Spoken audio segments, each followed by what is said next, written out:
तो आइए मित्रों, एक कदम सफलता की ओर चलते हैं आपके अपने चैनल पर भाई रविंद्र कौशिक। मैं जो आपको राजस्थान परिचय पढ़ा रहा था, लगभग हमारा राजस्थान परिचय नक्शे के रूप में पूरा हो चुका है। मैं भौतिक प्रदेश लेने वाला हूं। मैंने आपसे कल से भी बात की और आपके बहुत सारे कमेंट्स, बहुत सारा प्यार, बहुत सारा स्नेह जो आपने दिया, इससे मुझे भी थोड़ी सी ऊर्जा मिलती है, एनर्जी मिलती है कि मैं आपको बढ़िया से बढ़िया पैटर्न दे सकूं। क्योंकि बहुत सारे एग्ज़ाम्स काफ़ी नज़दीकी में है और इसके लिए मैं अच्छा प्रयास कर रहा हूं। आप भी मुझे थोड़ा सा लाइक और सब्सक्राइब करें, चैनल पे आए, शेयर करें, अपने इष्ट मित्रों को भी भेजें ताकि उनको भी सहयोग मिले। मैं ये सब कुछ काम सहयोग के लिए कर रहा हूँ, पैसे के लिए बिल्कुल भी नहीं कर रहा। पैसे के लिए कर रहा होता तो मैं किसी कोचिंग में पढ़ा रहा होता। तो एक बार मैं proof reading, fast proof reading देता हूँ आपको नक्शे की, ताकि आपको बीच में कोई ऐसी भी कमी रह गई हो तो वो में पूरी कमी हो जाए। बिल्कुल फास्ट। देखो, यहाँ अपन ने श्रीगंगानगर, बीकानेर, जैसलमेर, बाड़मेर, उसके बाद में इसका छोटा भाई हनुमानगढ़, इसके बाद में अपन अरावली खींच देते हैं। अरावली के बाद में ये आपका जोधपुर हो गया। ये आपके 3 जिले, ये आपको जेसीपी से याद मैंने आपको बता ही दिया था, ज़्यादा डिटेल में जाने की ज़रूरत नहीं है। ये आपका जालोर हो गया, ये आपका सिरोही हो गया और ये आपका पाली हो गया। ठीक है, दूसरे छोर पे चले जाइए। दूसरे छोर पर आपको वही मैंने जो खाटू श्याम वाली ट्रिक बताई थी, ये सीकर है, ये झुंझुनू है और ये चूरू है। बसता है आपका नागौर। इसके बीच में अरावली पर्वत आ गया। अरावली पर्वत के ये तो 13 जिले हैं जो आपके लगभग कंप्लीट हो ही जाना चाहिए। इन 20 जिलों में थोड़ा सा अगर आपको प्रॉब्लम है, एक बार और मैं फास्ट में बता रहा हूं, पर आप जो मैंने देखो कर्क रेखा यहां बताई, तो इसमें 2 जिले तो वैसे ही आ रहे हैं कर्क रेखा में। ये आपका बांसवाड़ा आ रहा है और ये आपका डूंगरपुर आ रहा है। इसके बाद में ये आपका उदयपुर, उदयपुर का छोटा भाई राजसमंद। ठीक है, इसके बाद में क्या नाम से है चित्तौड़, चित्तौड़ का छोटा भाई प्रतापगढ़। यहां मैंने 4 जिले आपको बताए थे हाड़ौती के, ये आपका कोटा, ये आपका बूंदी, ये आपका झालावाड़ और ये आपका बारां। इसके बाद में मैंने एक ट्रिक बताई थी, भाई कोटा से आप जाओगे बूंदी की तरफ, अगर चित्तौड़ की तरफ जाना हो तो ये आपका भीलवाड़ा है। इधर से आपको कहीं जाना है बूंदी से पहले अगर आपको इंद्रगढ़ लाखेरी होते हुए जाना है तो ये आपका सवाई माधोपुर पड़ गया। सवाई माधोपुर से ऊपर टोंक पड़ गया। सवाई माधोपुर का दूसरा जिला आपका है जो करौली हो गया। इस लाइन में चाहो तो आप 4 जिले कर सकते हो, कोई दिक्कत नहीं है। देखो, अरावली पर्वत से नीचे उतरते ही मैंने आपको अजमेर बताया, अजमेर के बाद में आपकी राजधानी जयपुर बताया, जयपुर के बाद में अलवर बताया, अलवर के बाद में यहां धौलपुर कर दो आप। ये 4 जिले लाइन से हो जाएंगे, आपको याद भी हो जाएंगे। अजमेर, जयपुर, अलवर और धौलपुर। सबसे छोटा जिला, सबसे बड़ा जिला, ये आपको याद रखना ही है। और उसके बाद में जैसे ये जयपुर से ये दौसा, यहां आप इस कोने पे, यूपी वाले कोने पे भरतपुर कर दो, जो कि मैंने ट्रिक बताई थी कि वो यूपी से आने वाला आदमी भरतपुर से प्रवेश द्वार है हमारा, और यहां से गुजरात वाला आदमी। बाकी अब रही बात सीमाओं की, तो देख लो आप यार बेटा, पाकिस्तान से लगने वाली जो हमारी जिले हैं वो 4 जिले आ ही रहे हैं। इधर से देख लो, गुजरात से लगने वाले, एमपी से लगने वाले देख लो, यूपी से लगने वाले देख लो, इधर से हरियाणा और पंजाब से लगने वाले जिले देख लो। ये 4-4, 5-5 जिले आपको याद वैसे ही हो जाएंगे, वैसे ही कंप्लीट हो गया आपका। थोड़ा सा ये पाकिस्तान है, पाकिस्तान और हमारे बीच में एक रेखा है, उसको रेड क्लिफ बोलते हैं, रेड क्लिफ। एक अंग्रेज का नाम है रेडक्लिफ। 17 अगस्त 1947 को खींची गई थी ये रेखा। और पहले हमारी सीमाएं अफगानिस्तान से लगती थी, तो अफगानिस्तान और हमारे बीच में डोरंड रेखा थी। तो इस तरीके से कहने का मतलब ये मैंने प्रूफ रीडिंग, पास्ट रीडिंग करवा दी है। अब जो मैंने आपसे जो बात की थी वो बात की थी भौतिक प्रदेश की। भौतिक प्रदेश अलग अलग विद्वानों ने अलग अलग तरीकों से बांटा है। वीसी मिश्रा ने 1968 में, रामलोचन ने भौतिक प्रदेशों को बांटा है, 2 भाग, 4 भाग, 12 भाग, उपभाग कर दिए 1971 में। वर्तमान में राजस्थान का जो भौतिक प्रदेश का जो वर्गीकरण चल रहा है, बताया जा रहा है और इजी वे में पड़ता है, वो 4 भागों में 1994 में हरि मोहन ने, सक्सेना ने किया था। इससे पहले अब मैं जो टॉपिक डाल रहा हूं वो ध्यान से समझना है, क्योंकि ये चल रहा है ज्योग्राफी, और ज्योग्राफी से किसी भी परीक्षा में, राजस्थान पुलिस में तो लगभग 20-30 नंबर के क्वेश्चन ज्योग्राफी से बैठते हैं। और आजकल ज्योग्राफी से ही एक समय चलता है कि एग्जामिनर कभी आरपीएससी, कभी पॉलिटिकल से क्वेश्चन उठाती है ज़्यादा, कभी हिस्ट्री से उठाती है, कभी ज्योग्राफी से उठाती है। तो आजकल जो सीजन चल रहा है वो ज्योग्राफी का चल रहा है। ज्योग्राफी से 20-30 क्वेश्चन उठाते हैं, 20-30 नंबर के क्वेश्चन उठ जाते हैं। तो सबसे पहले ज्योग्राफी में जो देखने वाली चीज है, समझने वाली चीज है, मेंटली जो चीज है जो समझ में आती नहीं है, अरे बच्चों के नहीं, अध्यापकों के तक के समझ में नहीं आती, और वो चीज है अक्षांश और देशांतर। देखो टॉपिक डाल देता हूं मैं, राजस्थान की उत्पत्ति। पहले बात तो ये राजस्थान आया कहां से, उसके बाद में स्थिति। स्थिति का मतलब होता है एग्जैक्ट लोकेशन, और विस्तार कितना लंबा चौड़ा अक्षांश और देशांतर में है। अपन ने बता तो दिया है, राजस्थान का परिचय पढ़ तो लिया, लेकिन मैं जैसे मान लो किसी ने पूछा कि साहब फौजी साहब का मकान कहाँ है, कि देवनारायण मंदिर के सामने। तो देवनारायण मंदिर कहाँ है, कि फौजी साहब के सामने। अरे भाई ये दोनों कहाँ है, का आमने सामने, तो ये कौन सी लोकेशन हुई। लोकेशन का मतलब एग्जैक्ट लोकेशन, कि आदमी जाए कि भाई साहब आपको उत्तर में इतना जाना है, दक्षिण में इतना जाना है, और ठीक 50 कदम के बाद में, 50 फीट के बाद में, 50 मीटर के बाद में आपको फलाने आदमी का मकान मिल जाएगा। तो ये लोकेशन हुई। तो इस लोकेशन का पता, राजस्थान की लोकेशन का पता हम अक्षांश और देशांतर से लगाएंगे। इसको समझने के लिए बेटा मेरे, सबसे पहले बात तो अक्षांश और देशांतर, मैं पृथ्वी बना देता हूं, ये पृथ्वी,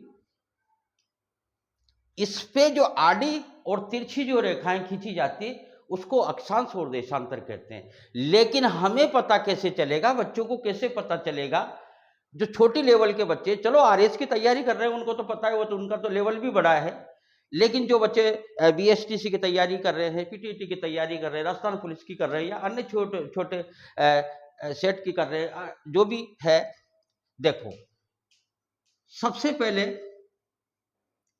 अक्षांश, अ लिखा मैंने, ये अ लिख दिया, ठीक है। ये जो रेखाएं हैं, अ का मतलब ये डंडा, ध्यान रखना आपको, ये जो रेखाएं यानी कि आड़ी रेखाएं हैं, इसको कहेंगे अक्षांश। इसके बाद में आता है देशांतर। ये जो मैंने रेखा खींची है ये है देशांतर, यानी कि नक्शे में दिशा उत्तर, ये उत्तर, ये दक्षिण। अब देखो आप, अ बनाई मैंने, किधर रेखा खींची, नीचे की साइड, यानी कि यूं समझ लो आप, उत्तर से ये नीचे की साइड आ रही है, ये अक्षांश है, ठीक है। देशांतर में किधर से आ रही है, ये आपको ध्यान रख, ये देशांतर का द याद रखना है, ये द अगर आपने याद रख लिया ये देशांतर हो गया, ये अगर आपने अ याद रख लिया ये अक्षांश और देशांतर, बस। ग्लोब पर आड़ी तिरछी जो रेखाएं है, काल्पनिक रेखाएं है, ये अक्षांश और देशांतर है। देखिए पृथ्वी मैंने बना दी, पृथ्वी बनाने के बाद में ये उत्तर, ये दक्षिण। पप्पू याद आपको रह जाएगा, इसमें तो कोई समस्या ही नहीं है।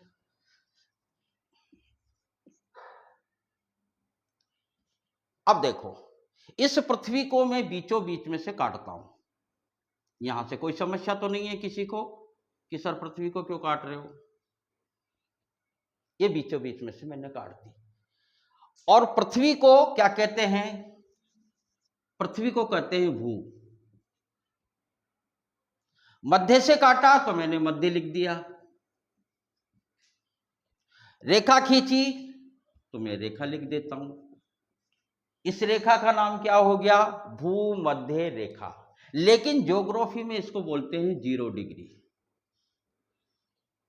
या विषुवत रेखा। एक ही बात है, विषुवत मतलब बराबर करती है, जो किसी भी चीज को बराबर करती है उसको विषुवत बोलते हैं। अब देखो, आपने कभी छोटी क्लासों में 8वीं तक चांदा डी देखा हो, पढ़ा हो, मैथ्स में काम आता है, जो इसमें ज्यामिति में काम आता है। उस डी को आप यूं रखो, ये चांदा ऐसा ही तो होता है चांदा। उस पर 1 2 3 4 5 6 फिर यहाँ 90 होते हैं, फिर 1 2 3 4 5 6 फिर यहाँ 90 डिग्री समकोण पे आ जाती है। यहां मैं चांदा रखता हूं, मान लीजिए ये डी है, ये मैंने डी रख दी। यहां क्या आ गया? वही 1 2 3 4 5 6 यहाँ 90 आ जाएगा। फिर इधर से 1 2 3 4 5 90 आ जाएगा। यहां मैंने चांदा रख दिया, यहां 1 डिग्री हो गया और ये रेखा इससे इसमें मिला दी, यानी कि ये 1 डिग्री हो गया। ठीक है। ठीक इसी प्रकार ऐसे करते करते करते अपन आ गए यहां पे 23.5 पर, और यहां आ गए अपन 66.5 पर। ये रेखा यहां से मिला दी, ये रेखा यहां से मिला दी, यहां 90 है ही सही। ये कौन सा हो गया? उत्तरी, क्योंकि अपन उत्तर की तरफ बढ़ रहे हैं तो उत्तरी अक्षांश। ये गोलार्ध कौन सा हो गया? ये उत्तरी गोलार्ध हो गया। तो सीधी सी बात है, ये नीचे नीचे होगा तो वह दक्षिणी गोलार्ध होगा। ठीक इसी प्रकार इस सांधे को उल्टा रखो, अब आप यहां उल्टा रख दो और वही एक मान के,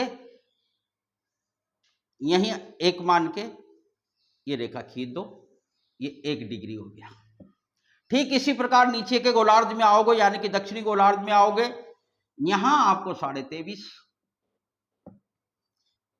यहां आपको 66.5 आया समझ में? देखो, बीच में से अपन ने काटा, उसका नाम दे दिया अपन ने भूमध्य रेखा, विषुवत रेखा, क्योंकि भूमि को बीच में से काट रही है।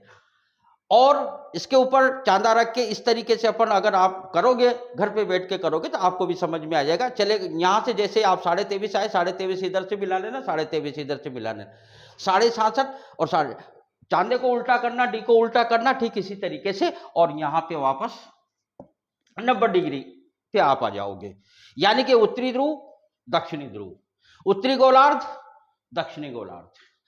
अब जो समझने वाली बात है वो है, इस रेखा का तो नाम अपन ने दे दिया 0 डिग्री, यानी कि भूमध्य रेखा। आसान भी है, भूमि को 2 भागों में कर रही है, विभाजन कर रही है, तो भूमध्य, या फिर भूमि के मध्य से गुजर रही है, तो भूमध्य आसान नाम है इसका। लेकिन अब 23.5 और ये 23.5, उत्तरी गोलार्ध का 23.5 और दक्षिणी गोलार्ध का 23.5, इन रेखाओं को क्या कहा जाता है? मैं वही चीज समझाने का प्रयास कर रहा हूं आपको कि हमारे राजस्थान की लोकेशन क्या है, स्थिति क्या है। क्योंकि आपको पता है,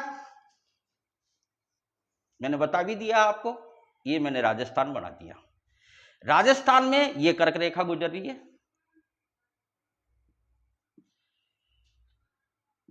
कर्क रेखा राजस्थान को छूती हुई जा रही है डूंगरपुर और बांसवाड़ा से। तो कौन सी जा रही है? 23.5 वाली। कौन सी वाली? उत्तरी। अब यही चीज अपन को यहां पे समझनी है कि इस पृथ्वी पर हमारा राजस्थान है कहां। ये 23.5 है, ये कर्क रेखा है, यानी कि हमारे राजस्थान को छूती हुई निकलती, तो सीधी सी बात है, यहां आप कर्क रेखा लिख दो।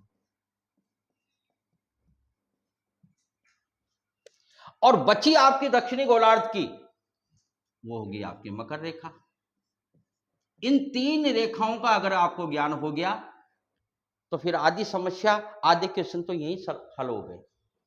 बीच की रेखा भूमध्य रेखा, उत्तरी गोलार्ध की जो 23.5 है वह कर्क रेखा, दक्षिणी गोलार्ध की जो 23.5 है वह मकर रेखा।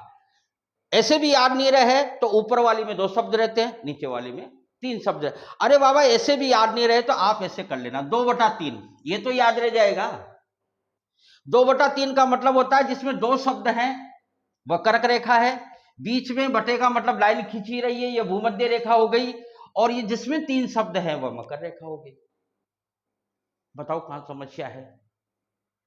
अब लेता हूं मैं कि आखिरकार हमारा राजस्थान है कहां, उसकी एग्जैक्ट लोकेशन क्या है। तो हमारा राजस्थान ये रहा, कर्क रेखा को, कर्क रेखा छूती हुई निकल रही है हमारे राजस्थान को, राजस्थान को छूती हुई निकल रही है। तो ये तो हो गई अपनी, अब मैं इसमें रेखाएं डाल देता हूं। कौन सी रेखाएं होगी, अक्षांश। देखो अहि ध्यान में रखना है आपको, ये यानी कि इधर जाने वाली रेखाएं अक्षांश, ठीक है। इसके बाद में अब मैं एक देशांतर रेखा खींच देता हूं, एक खींच देता हूं, उसके बाद में फिर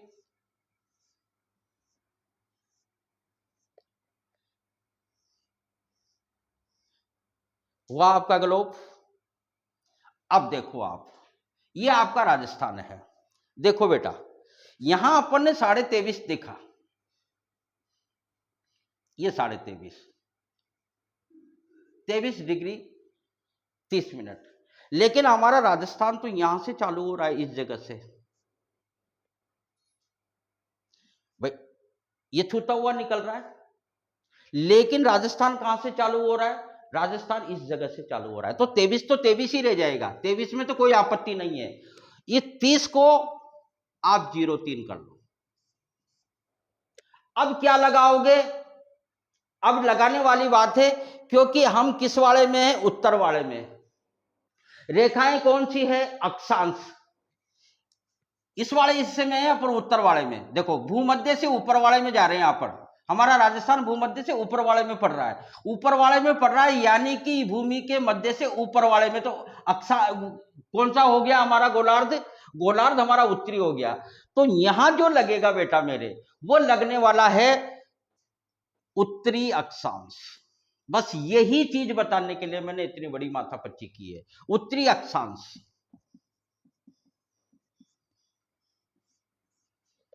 आगे बात समझ में, 30 डिग्री 12 मिनट, यहां तक पहुंचते पहुंचते 30 डिग्री मिनट बोलते हैं इसको, वही क्या लगेगा, उत्तरी अक्षांश। ऐसा मत लगा देना, उत्तरी अक्षांश।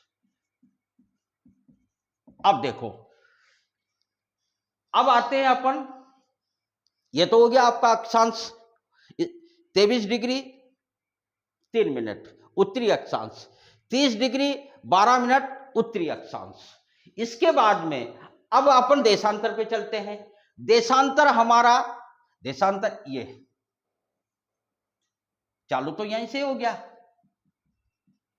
हमारा राजस्थान तो यहां जाके आया है, हमारा राजस्थान तो यहां जाके आया है। जब यहां जाके आया है तो यहां तक आते आते आ जाएगा आपका 69 डिग्री 30 मिनट। अब यहां लगाना क्या है, यहां लगाना है, क्योंकि अपन इसकी तरफ बढ़ रहे हैं, इस दिशा की तरफ बढ़ रहे हैं, तो ये दिशा कौन सी है, पूर्व। अगर पूर्व दिशा है तो पूर्वी देशांतर होगा बेटा, बस यही ध्यान रखने वाली बात है। आरएस तक के बच्चे गलत करके आते हैं इस क्वेश्चन को, क्योंकि हम तो यहीं रह गए ना, पश्चिम का तो कोई मैटर ही नहीं रहा, हमारा तो काम केवल उत्तर से और पूर्व में निमट गया। उत्तरी अक्षांश, और यहां से ये वाला हिस्सा जा रहा है तो ये तो पूर्व में जा रहा है, हम इधर की ओर बढ़ रहे हैं, हमारा राजस्थान इधर की ओर है। तो यहां से 69 डिग्री 30 मिनट पूर्वी देशांतर से हमारा है 78 डिग्री 17 मिनट, वही पूर्वी देशांतर। ये आपकी एग्जैक्ट लोकेशन होगी आपके राजस्थान, ज्योग्राफी के हिसाब से इस तरीके से आपका राजस्थान है। आई बात समझ में? इसके बाद में अब आखिरकार ये तो स्थिति होगी, समझ में आ गया होगा आपको। मैं मिटाता हूं इसको। इसके बाद में ये पृथ्वी आपका राजस्थान आया कहां से, इसकी उत्पत्ति कहां से हुई, 2 मिनट का सिद्धांत है, वो आप थोड़ा सा इसको समझ लो। वेगनर का महाद्वीपीय सिद्धांत जिसको बोला जाता है, बड़ा हार्ड पड़ता है ज्योग्राफी में, सबसे क्लिष्ट टॉपिक माना जाता है। अक्षांश और देशांतर समझ में आ गया होगा। नहीं आया तो आप मुझे कमेंट्स करके बताएं, जरूर बताएं, क्योंकि ये वाला टॉपिक, इसमें से क्वेश्चन जरूर पुटअप होते हैं, चाहे 2 ही क्वेश्चन पुटअप हो पर होंगे जरूर। और राजस्थान पुलिस में तो आप मान के चलो कि मैंने कहा ना आपसे 20-30 नंबर के क्वेश्चन पुटअप होते हैं इसमें, राजस्थान पुलिस में। अब देखो मैं बनाता हूं ये पृथ्वी, उत्पत्ति वाली बात कर रहा हूं बेटा। अब मैं, ये है आपकी पृथ्वी।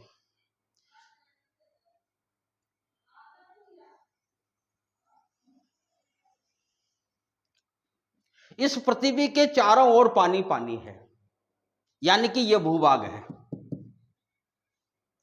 इसको क्या कहेंगे? भूभाग। और इस भूभाग को कहा जाता है पेंजिया। और जिसमें पानी पानी भरा है, इसको कहा जाता है पैंथालासा। एक चीज तो ये याद रखनी है, जो भूभाग है, स्थल भाग है, इसको तो कहा जाता है पेंजिया। जो जलीय भाग है, इसको कहा जाता है पैंथालासा। अब देखो आप, पृथ्वी सुकड़ती गई, पानी का रिसाव अंदर आता गया, और धीरे धीरे धीरे इसने एक जगह बना ली, और जगह बना के एक बहुत बड़ी खाई बना ली, और इसी खाई को सागर का नाम दे दिया, और इसको कहा जाता है टेटिस सागर। टेटिस सागर, यानी कि संपूर्ण पृथ्वी को इस जल ने, इस सागर ने 2 भागों में विभाजन कर दिया। यानी कि पहले सारे महाद्वीप इसी में ही थे।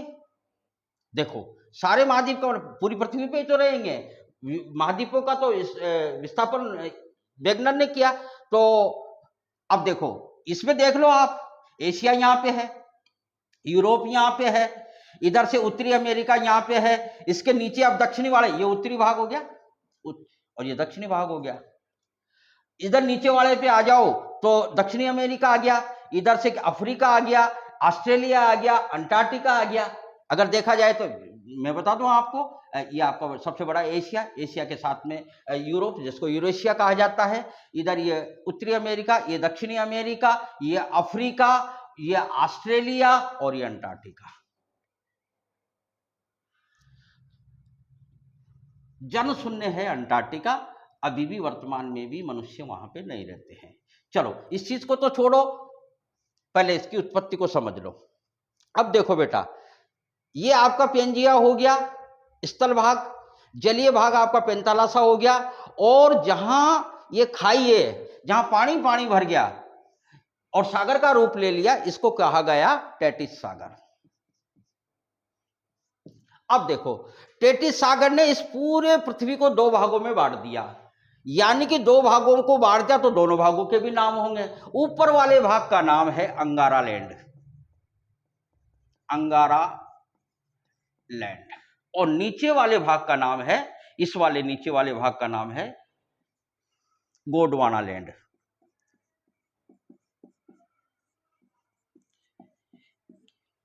यहां तक आपके समझ में आया? तो फिर मैं आगे बढ़ूं। अब राजस्थान का निर्माण करते हैं अपन। इसमें राजस्थान का निर्माण कहां से होता है? राजस्थान का निर्माण देखो, राजस्थान में 4 ही चीजें हैं, मरुस्थल है, मैदान है, अरावली है और हाड़ौती का पठार है। यही तो भौतिक प्रदेश हैं। भौतिक प्रदेश का मतलब जहां बहुत ज्यादा मात्रा में कोई चीज मिलती हो, जैसे मान लीजिए पर्वतीय पर्वत है तो उसको अरावली पर्वत नाम दे दिया, रेती रेत है तो उसको मरुस्थल दे दिया, सपाट मैदान और नदियां हैं तो उसको मैदान का नाम दे दिया, जहां पठार हैं उसको पठारी क्षेत्र बोल दिया, जो क्षेत्र है वही भौतिक प्रदेश है।